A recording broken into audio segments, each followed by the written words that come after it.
살인복음 예수는 그리스도 창세기 예수 그리스도 151번째 죽음의 위기를 당한 요셉에 관한 말씀입니다. 오늘 우리가 예수 그리스도를 믿음으로 말미암아 구원을 받아 영원한 형벌에서 자유하게 되어 하나님의 자녀가 된 것은 놀라운 기적입니다. 바로 그것은 영적으로 우리가 부활했다고 하는 증거입니다. 바로 이런 구원 얻기까지는 이 복음을 피 흘리기까지 순교하신 선교사들이 있었다는 사실을 잊어서는 안 됩니다. 그 선교사들 또한 그들이 복음을 받아들이기에는 사도들로 인해서 받아들인 겁니다. 사도들을 통해서 온 세계에 나가 복음을 순교하기까지 증가하는 이 귀한 사도들이 있었다고 하는 것을 전제한 것입니다. 그 사도들은 또한 이스라엘 민족의 구세주로 오신 예수 그리스도께서 그들을 세우셔서 3년 동안 가르치시고 오순절 성령 강림으로 말미암아 성령 충만 받게 해서 복음을 증거케 하는 예수 그리스도의 공생애가 있었다는 것을 또한 잊어서는 안 됩니다. 예수 그리스도께서 메시아로 이스라엘 백성들에게 오셨다고 하는 사실은 이스라엘 민족이 특별한 민족이라는, 온 세계 오직 한 민족 이스라엘, 특별한 사람들입니다. 그들이 없었다고 하면 메시아는 그 민족을 통해서 오셨는데 우리가 그 민족의 구원을 통해서 메시아가 오셨고 메시아를 받아들이는 그런 역사를 위해서 이스라엘 민족이 형성되어가는 그런 역사를 오늘 본문에서 말씀하고 있습니다. 이스라엘 나라 민족은 믿음의 조상 아브라함으로부터 시작합니다. 아브라함에게 주신 그 언약은 이삭에게 계승되었고 이삭에게 계승된 언약은 야곱에게 계승되어서 오늘날 야곱의 12 자녀들로 말미암아 이제 한 가정의 계보에서 민족이라고 하는 큰 단체, 공동체로 발전해 가는 그런 과정에서 오늘 이 본문이 기록되어 있습니다. 그런 가운데서 12 자녀 가운데 특별히 야곱에게 계승된 하나님의 구원의 언약을 요셉을 통해서 이루어 가시는데 요셉 또한 이미 그의 증조 할아버지 아브라함에게 주신 횃불 언약, 창세기 15장 13절로 14절에 횃불 언약을 주셨던 것입니다. 횃불 언약이란 바로 아브라함의 한 자녀도 없는 가운데서 네 자손이 하늘의 별같이 많을 것이다. 그리고 그 자손들이 이방에서 객이 되겠다. 객이 되어서 다시 고난당한 다음에 부활의 영광을 체험하고 민족적으로 출애굽하는 놀라운 역사가 이루어질 것을 예언한 횃불 언약, 그 횃불 언약이 이루어지기 시작하는 것이 바로 요셉 탐사자입니다. 요셉에 관한 말씀, 오늘 횃불 언약을 어떻게 이루어 가시는지 바로 보여준 내용이 오늘 본문의 내용인데, 이스라엘 민족이 십자가의 고난과 부활을 애굽에서 체험하게 됩니다. 애굽에서 체험하게 되기 이전에 또한 요셉이 그와 같은 사실을 체험해요. 그러니까 십자가의 고난과 부활 사건은 구원받는 모든 사람들에게는 공통 분모예요. 그래서 요셉 또한 고난을 체험하게 합니다. 그리고 부활의 영광을 체험하게 한 것이, 그 사실이 이스라엘 민족에게 그대로 또 이어져서 이스라엘 민족 또한 고난을 체험케 하고 그리고 민족적으로 부활을 체험케 합니다. 그것이 바로 출애굽의 역사인 줄로 믿습니다. 이렇게 십자가의 고난과 부활은 믿음의 조상으로부터 시작해서 오늘날 우리에까지 공통 분노로 우리가 체험하게 되어지는데, 그 가운데 이스라엘 민족이 한 가족 사이에서 민족 공동체로 나가는 과정에서 어떻게 이루어져 나가는가 하는 사실을 요셉을 통해서 시작되고 있습니다. 바로 그런 내용을 이제 우리에게 말씀해 주시는데, 그 내용 가운데서 바로 헷불 언약의 주역으로 이제 드러나고 있는 요셉은 헷불 언약을 이루어가는 과정 속에서 그의 아버지 야곱이 이스라엘이라고 그러죠. 이스라엘이 신분을 보내요. 자, 내 형들이 지금 세겜에서 양들을 치고 있는데 어떻게 하고 있는지 그 안부와 양들은 또 얼마나 많이 이제 잘 있는지 혹은 어떤 상황에 처해 있는지 안부를 물어보거나 하는 심부름을 갔던 거예요. 세겜까지 먼 곳까지 갔으나 형제들이 안 보여요. 그래서 한 사람을 만나가지고 너희 형제들의 말을 들어보니까 도단까지 간다고 하더라. 그 말을 듣고 도단까지 장장 22.4km 더 되는 길을 이제 걸어서 그곳에 이제 가게 됩니다.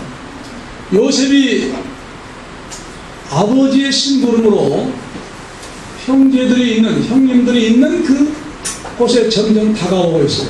양들이 보이고 형들이 보입니다. 그랬을 때 그 동안에 걸어왔던 모든 피곤함이 아마 단숨에 가시듯이 이제 형님들을 만나볼 수 있겠구나 하는 즐거움 속에 점점 다가오고 있음에도 불구하고 그 점점 다가오면서 요셉이라는 사실이 뭘 통해서 더 확실히 알 수 있냐면 그가 아버지가 만들어준 놀라운 오색찬란한 우리나라 말로 하면 이제 무슨 옷일까요? 색동 저고리가 아니고 색동 외투입니다. 긴 이제 다리까지 이르는 그런 색동 옷을 입고 점점 요셉처럼 보이는 거예요. 자, 그렇다고 하면 동생이 그냥 혼자 오겠습니까? 먹을 것도 가지고 오겠지요. 여러 가지 좋은 것 다 만나면서도 가져오지 않겠습니까? 굉장히 즐겁고 반가운 마음으로 당연히 맞이해야 했음에도 불구하고 그들은 뭘 한 거예요? 자, 꿈꾸는 자가 온다. 우리 죽이자. 뭐이라고. 그 내용이 이제 18절, 20절입니다. 같이 18절부터 읽겠습니다. 요셉이 그들에게 가까이 오기 전에 그들이 요셉을 멀리서 보고 죽이기를 후회하여 서로 이르되 꿈꾸는 자가 온도다. 자, 그를 죽여 한 구덩이에 던지고 우리가 말하기를 악한 짐승이 그를 잡아먹었다 하라. 그 꿈이 어떻게 되는가를 우리가 볼 것이니라 하는지 여기까지. 이 원문을 제가 다시 번역하면 요셉이 그들에게 가까이 오기 전에 그들이 요셉을 멀리서 보고 그를 죽이려고 음모를 꾸미었으며 그의 형제에게 서로 말하기를 그 꿈들의 주인공이 이리로 오고 있다. 지금 오라. 당장 그를 죽여 한 구덩이에 던지고 우리는 악한 짐승이 그를 잡아먹었다 말하리라. 그래서 그의 꿈들이 어떻게 되는지를 우리가 볼 것이다. 그런 말씀입니다. 요셉은 아버지의 말씀에 순종 잘해서 즉시 이제 그 집에서 헤브론에서 출발한 겁니다. 양치는 곳에 세겜에 갔을 때 얼마나 찾았는지 두리번거려도 아무리 두리번거려도 형들이 보이지 않자 한 사람이 문득 나타난 거예요. 그 사람이 오히려 물어옵니다. 누구를 찾느냐? 여기서 양치는 우리 형님들이라고 하니까 도단에 갔다는 말을 듣고 이제 도단까지 왔을 때 얼마나 기대에 찼겠습니까? 이제 형님들을 만날 수 있겠구나 하는 그 기대 속에 또 가지고 간 음식물 마시는 것도 내놓으면서 아버지가 이렇게 안부를 물으면서 형님들을 굉장히 생각해서 제가 신부로 왔습니다. 그렇게 말을 하고 한가히 맞이했으면 대단히 형제간들의 우애가 좋다는 사실이 드러날 수가 있는데 그 피곤에 지쳐서 그 한마디 멀리서 오라고 수고 많이 했다 그 말을 하기는커녕 오히려 죽이려고 음모를 꾸민 그런 내용을 가지고 있었던 거예요. 그것이 바로 무엇 때문에 그렇게 시작되었을까요? 아버지가 노년에 낳은 아들이라고 해서 지극히 사랑해서 채색옷이라고 했어요. 우리 한글 번역해서 채색옷인데 각각이 지금 우리로 말하면 칼라옷입니다. 아주 모든 그리고 그때 요셉이 입은 옷은 왕자들이 입을 수 있는 대단한 옷이에요. 그러니까 특별한 옷이에요. 그러니까 누구도 입을 수 없는 그런 옷을 다 12자녀들에게 해줬으면 아무런 문제가 없는데 요셉에게만 해준 거예요. 그러니까 그 뭐가 된 거예요? 요새 특별히 사랑하는 편애가 된 거예요. 그런 반면에 요셉을 편애한 반면에 형들로부터 요셉을 온갖 불평과 비난과 모욕거리 그리고 따돌림 외톨이가 되어버리고 만 겁니다. 거기에서 형들이 요셉을 미워하기 시작한 것입니다. 미움은 그렇게 싹튼 거예요. 그런데다가 또 옷 입은 것도 굉장히 싫은데 2번씩이나 비슷한 꿈을 꿔가지고 통치자가 된다는 거예요. 형제들이 다 그에게 절하게 된다는 거예요. 아버지 어머니도 그렇게 된다는 거예요. 그런 꿈 얘기를 2번이나 서슴없이 말합니다. 그게 미워 죽겠어요. 아니 저희가 동생이 되고 세파나게 아주 동생이 돼가지고 형님들이 다 그에게 절하고 우리는 통치자가 되고 우리는 그런 왕이 되고 우리는 그 백성이 신하가 된다는 거예요. 너무너무 기분 나쁜 거예요. 사람을 독차지한 것도 미워 죽겠는데 또 꿈 얘기를 해가지고 2번이나 더 엄청난 자극을 받은 거예요. 그 형들이. 그렇게 해서 그 편애의 결과는 아버지로부터 편애의 결과는 형들로부터의 시기, 질투, 모함, 주의까지 이르게 되어지는 엄청난 결과를 초래하게 된 겁니다. 바로 그 밑바탕에는 무엇 때문에 요셉을 미워하게 되었을까요? 비교의식입니다. 자기 자신들과 요셉과의 비교의식. 비교의식은 천사가 타락할 때, 마귀가 될 때 비교의식이 시작됩니다. 그래서 하나님과 창조주인 하나님과 비교한 거예요. 피조물이 감히 창조주 하나님과 비교를 한 거예요. 왜 그럴까요? 너무 자기들을 영광스럽게 창조하신 거예요. 그 영광이 너무, 우리가 창세기 배웠잖아요.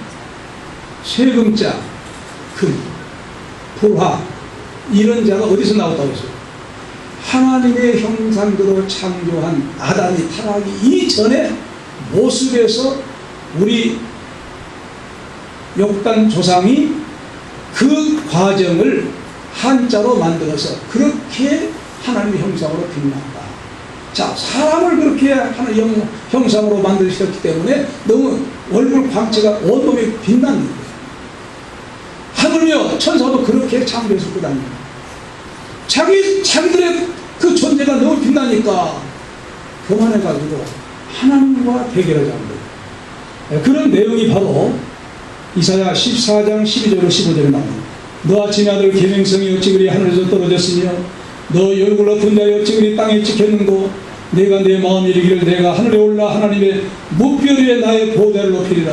내가 북극 지폐의 산 위에 좌정하리라. 가장 높은 구름에 올라 지극히 높은 자와 비교하리라 하도다. 그러나 이제 내가 음부곧 그 등의 맨 밑에 빠추리라. 이 말씀 가운데서요, 천사가 타락한 과정이 가장 높은 구름에 올라 지극히 높은 자와 비교라는 말이 비교하리라는 말이에요. 원문 번역이 비교하리라 그런 말입니다. 그러니까 하나님과 제일 높은 분과 비교하겠다는 거예요. 재보겠다는 거예요. 누가 높은지 아주 교만이고요. 가장 높으신 자 하나님과 비교하겠다는 것은 그 자체가 바로 타락이 시작입니다. 그래서 유다서 1장 6절에 또 자기 지위를 지키지 아니하고 자기 초소를 따른 천사들을 그 큰 날의 심판까지 영원한 결박으로 흑암에 가두었으며 자기 지위를 지키지 않고 떨어지기 시작한 거예요. 그래서 요한계시록 12장 7절로 9절에는 그 내용을 구체적으로 사도 요한이 계시받아 말씀하고 있습니다. 하늘에 전쟁이 있으니 미카엘과 그의 사자들이 영으로 더불어 싸울세 영과 그의 사자들도 싸우나 이기지 못하여 다시 하늘에서 저희 있을 곳을 얻지 못하니라. 큰 용이 내어 쫓기니 옛뱀 곧 마귀라도 하고 사단이라도 하는 온 천을 꿰는 자라. 땅으로 내어 쫓기니 그의 사자들도 저와 함께 내어 쫓기니라. 그때 전쟁이 있습니다. 미카엘은 하늘나라의 국방부 장관에 속합니다. 미카엘과 싸워서 하늘나라에서 쫓아버린 거예요. 하나님과 비교하는 그 어리석은 천사 장과 그 무리들, 그게 마귀가 된 겁니다. 사탄이 된 겁니다. 이 말씀을 통해서 우리에게 무엇을 깨닫게 하고 있습니까? 우리가 이 땅에 살아가면서 다른 사람과 비교하면 곧 죄악이 시작합니다. 제가 말씀드리는 바 있습니다만, IMF 때 남편들과 다른 남편들과 비교한 거예요. 왜 다른 남편은 많이 벌었는데 당신 못 벌어오지 않고, 그래서 가정이 쪼개졌어요. 형제들을 할지라도 형은 공부 잘하는데 왜 너는 공부 못하냐 비교하면 굉장히 인격을 무시합니다. 자존심 상합니다. 형제간이라 할지라도 비교하면 안 됩니다. 왜? 달란트가 달라요.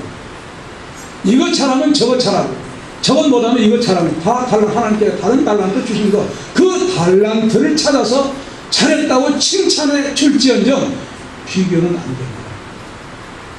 비교는 바로 사탄이 타락한 데서 비교 의식을 가지고 타락했습니다. 그래서 죄악이 시작된 겁니다. 그래서 바로 그 사탄의 속성을 요셉의 형제들이 그대로 아담의 타락성이 본성이 됐기 때문에 그대로 이제 자기들과 요셉과 비교한 겁니다. 비교해 보니까 기분이 나빠요. 질투하게 된 거예요. 아버지를 이해하지 못하게 된 거예요. 그래서 질투하게 돼서 시기질투해서 오늘 이제 죽이자고 그렇게 말합니다. 그래서 죽여서 구덩이에 죽여서 바로 제 악한 일을 잡아먹었다 하자. 아버지 그렇게 핑계를 대고 보고자 하는 거예요. 그래서 궁극적인 목적이 무엇이냐? 그가 꿈을 꿨거든요.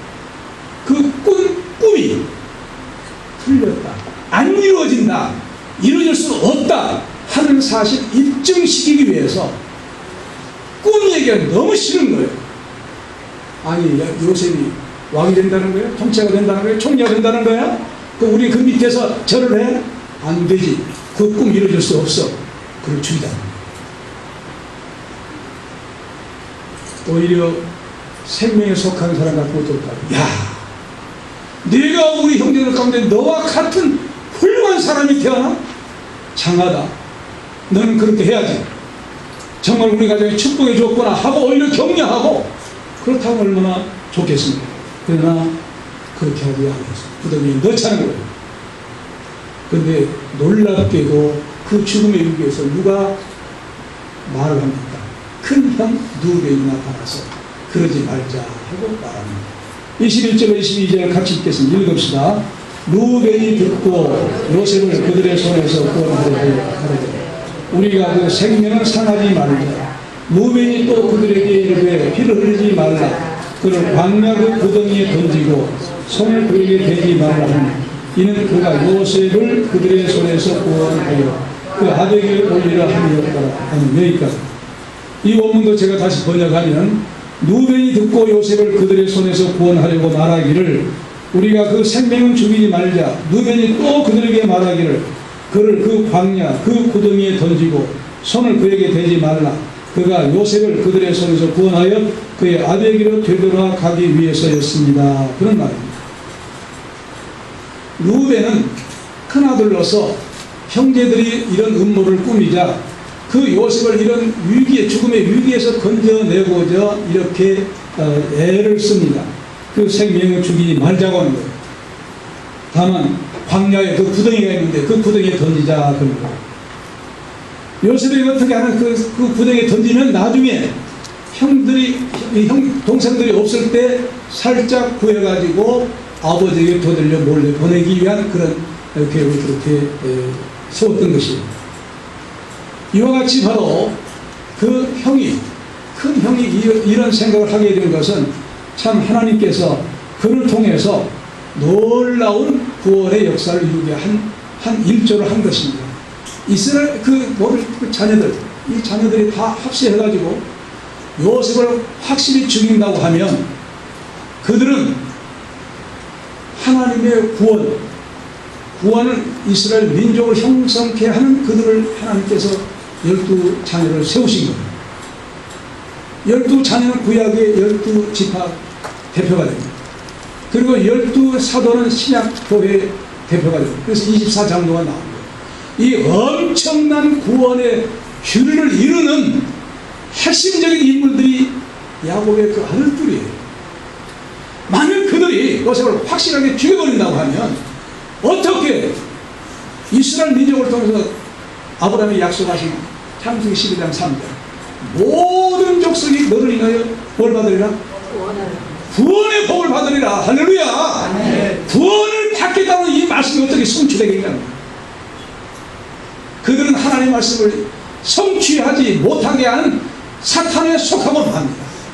그렇기 때문에 하나님께서 아브라함이 주신 횃불 언약은 이스라엘 민족적으로 이루어져서 그 민족이 구원을 체험케 하고 그 체험한 그 민족을 통해서 온 세계 다른 민족을 구원케 하는 놀라운 역사가 숨어 있는데 어떻게 그 놀라운 구원 역사가 이루어지겠냐고. 안 이루어지죠. 그렇기 때문에 하나님은요 절대 주권자예요. 꿈을 요셉에게 주신 것은 하나님의 주권 속에 주신 것입니다. 그들이 죽이려고 음모를 꾸민다고 해도 성공하겠습니까? 성공 못하지요. 왜? 하나님의 절대 주권 속에 반드시 요셉을 들어서 구원의 역사를 일어나야 되기 때문에. 할렐루야. 네. 하나님은 어떤 어려움이 있다 할지라도 하나님의 절대적인 구원의 역사는 비록 그 당사자 요셉이 고난을 당한다 할지라도 어떤 길로든지 하나님께서 다시 세우셔서 하나님의 구원의 역사를 펼쳐 나가실 줄로 믿습니다. 네. 이것이 하나님의 절대적인 주권입니다. 그 주권 속에서 우리가 구원받은 거예요. 만일 그들이 다 요셉을 죽인 것으로 끝났다고 하면 그들은 거룩한 백성이 될 수가 없고 그들은 지옥의 자녀들이 될 수밖에 없습니다. 하나님께서 이어나가는 거룩한 구원의 반열에 들어갈 수가 없습니다. 그들이라 할지라도 하나님께서 그 위력에 주셔서 르우벤을 통해서 그런 죄를 못 짓게 한 것이에요. 천만 다행입니다. 그래서 바로 하나님의 자녀들이 그런 가운데서 이렇게 하나님의 자녀들임에도 불구하고 그런 죄악을 지었다고 해서 뭘 말합니까? 하나님이 야곱의 12자녀를 할지라도 얼마든지 무엇 속에서 살고 있다는 거예요. 아담이 지은 원죄, 그건 우리에게는 본성이라고 합니다. 본죄, 원죄와 본죄, 본성입니다. 본성. 저 사람 본성이 좋아, 나빠, 본성이다.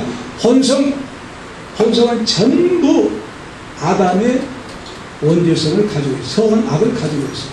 선악이 뭡니까? 선악이 우리에게 들어와서 재판관이 된 거예요. 내가 주인이 돼가지고 남을 비판한 거예요.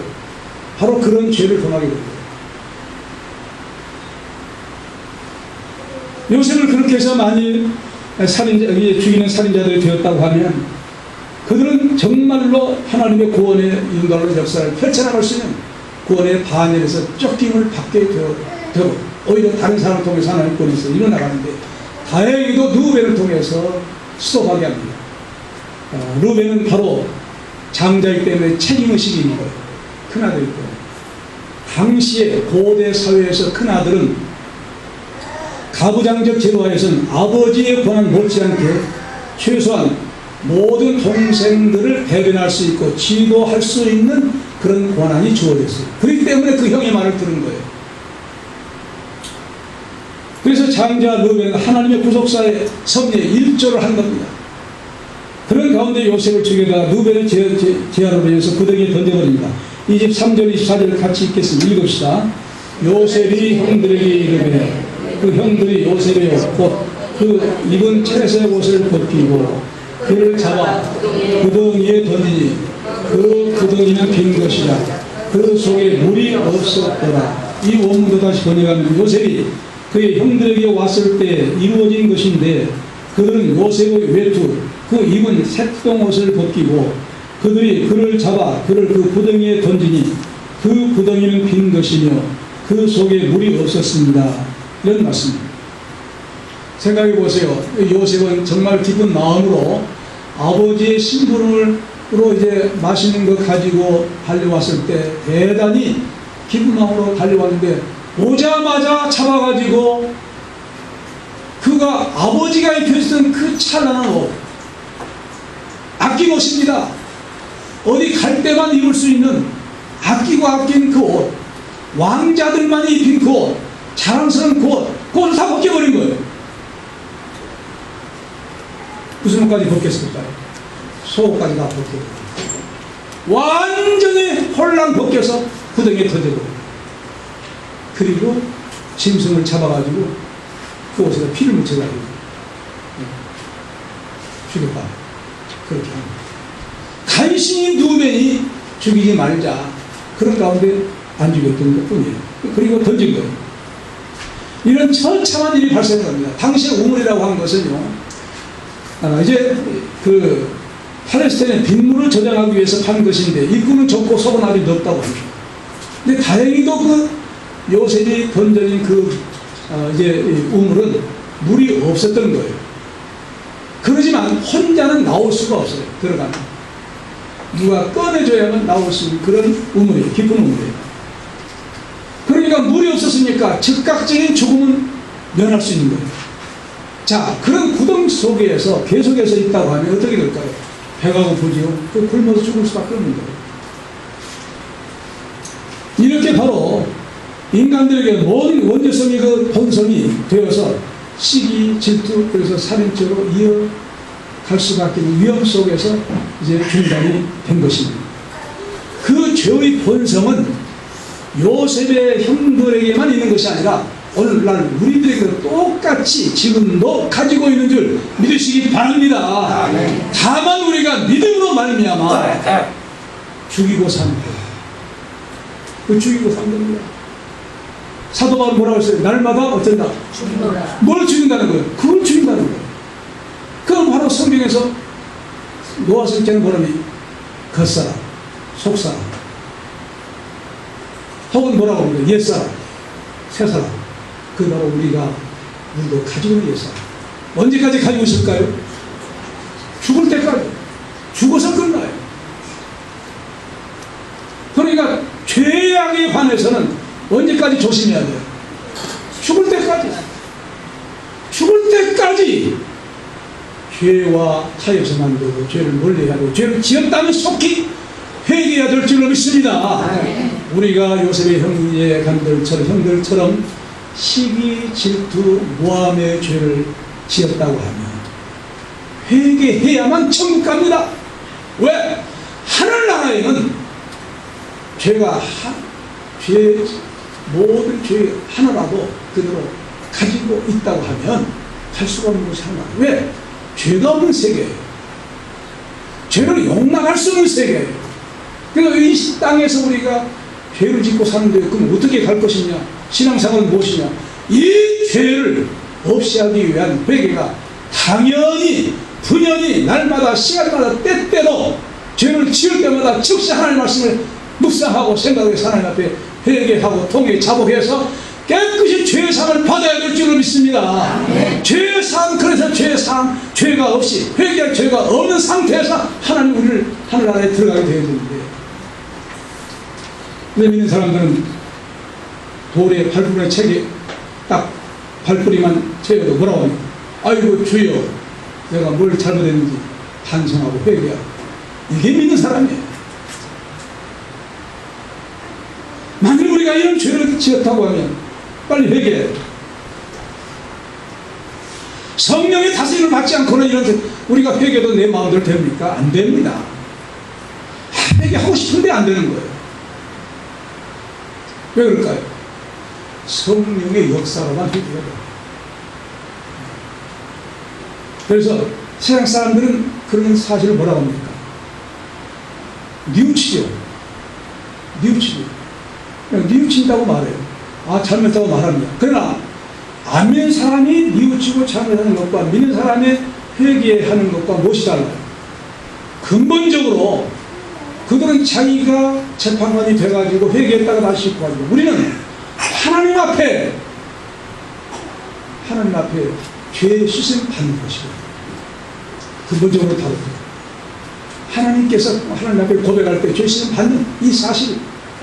그래서 우리는 아까 구주 예수 십자가 찬송 부르잖아요. 구주 예수 신이 기쁨이 됐어요. 그것이 바로 성령의 역사를 이루어집니다.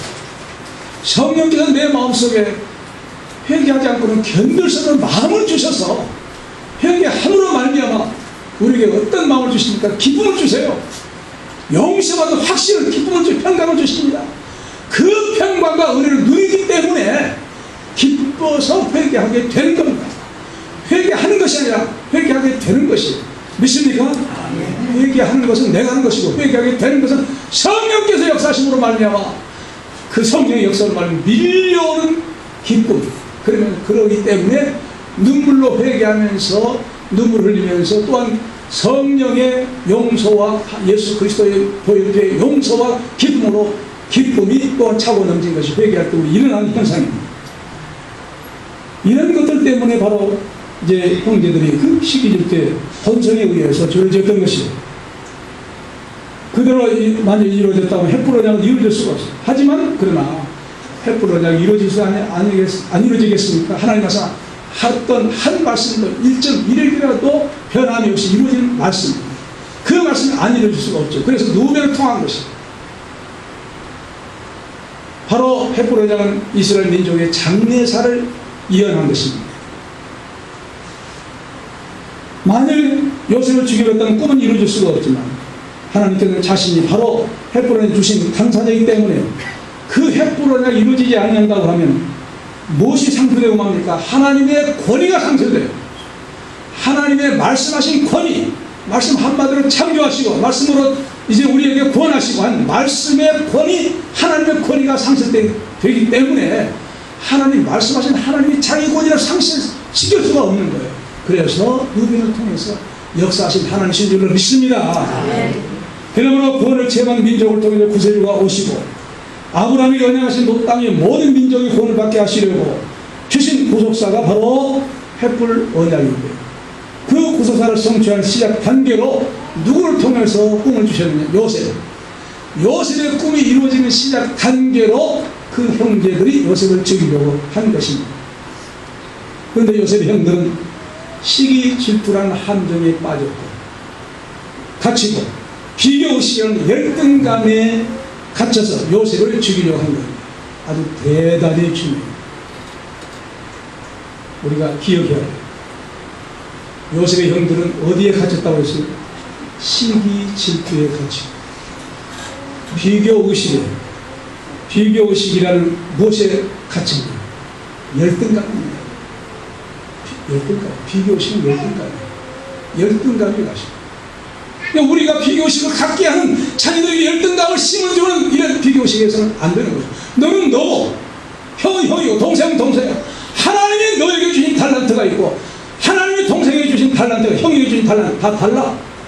달란트를 개발해 가지고 칭찬하고 격려하고 그래서 교육이 있는 것이고 그래서 하나님의 영광에서 누구든지 쓰임받지 못할 사람이 아무도 없는 줄로 믿습니다. 네. 하나님은 그렇게 창조하신 거예요.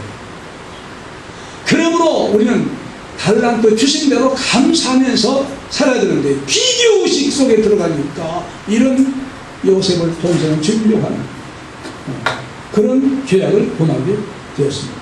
그러나 하나님은 이런 악한 계획까지라도 하나님은 선용해버립니다. 돌려버린 거예요. 천하이복되게 하신 거예요. 이런 분이 하나님이십니다. 믿습니까? 이런 하나님은 이루시고자 하시는 것은 반드시 악한 음모라도 누변을 통해서 돌려버리시고 그래서 결코 요셉이 주신 그 말씀, 그 언약이 이루어지도록 역사하신 하나님. 그런데 요셉의 그 횃불은 이루어가는데 뭘 있다는 것을 보여줍니까? 형제들이 팔고 이제 우물 속에 던져버렸으니까 뭐가 있는 거예요? 고난이 있는 거예요. 고난이 있지만 반드시 하나님께서 요셉을 들여 쓰신다고 하면 뭘 보여주고요? 고난 다음에 부활이 있다. 역시 먼저 이스라엘 요셉에게 이 십자가의 고난을 예표하고 있는 고난을 체험하게 합니다. 그리고 장차 그가 총리가 됐을 때 부활의 영광이 기다리고 있는 거예요. 이런 놀라운 사실을 이스라엘 민족에게 또 그대로 역사하십니다. 이스라엘 민족이 요셉을 통해서 애굽에 갑니다. 처음에는 굉장히 영광을 누렸죠. 나중에 이 4년 만에 다시 돌아오게 될 것이다 할 때는 또 고난당해요. 고난 속에서 어떤 영광이 나타납니까? 하나님의 강하신 역사, 부활의 영광, 10가지 재앙으로 말미암아 구원하게 하신 하나님이신 줄을 믿습니다. 민족적으로 십자가의 고난과 부활을 체험케 하는 그건 뭘 말하냐? 오늘 누구든지 믿는 사람들에게는 십자가의 고난이 있다고 한 사실을 전제합니다. 고난이 있을 때 두려워하지 말아요. 당연한 거예요. 왜? 무엇을 앞에 두고 고난이 있다는 거예요? 구원의 영광. 할렐루야. 구원의 영광. 구원의 성취. 믿습니까? 이런 사실을 우리가 확실히 믿는다고 하면 어떤 어려움도 우리는 나는 지금 고난을 받고 있는 요셉처럼 반드시 요셉처럼 영광이 있을 거야. 하나님 부활의 영광 기다리고 있을 거야. 이런 놀라운 수학 공식과도 같은 것이 기독교 가장 간추린 놀라운 교리, 십자가의 고난과 빠른 누구에게도 있다. 고난당한 반드시 무엇이 있다? 부활의 영광에 들어간다. 할렐루야. 아멘. 이렇게 어떤 어려움이 있다 할지라도 부활의 영광의 그 세계에 꼬린다는 것이 천국의 영광인 줄을 믿습니다. 아멘. 기도하십시오.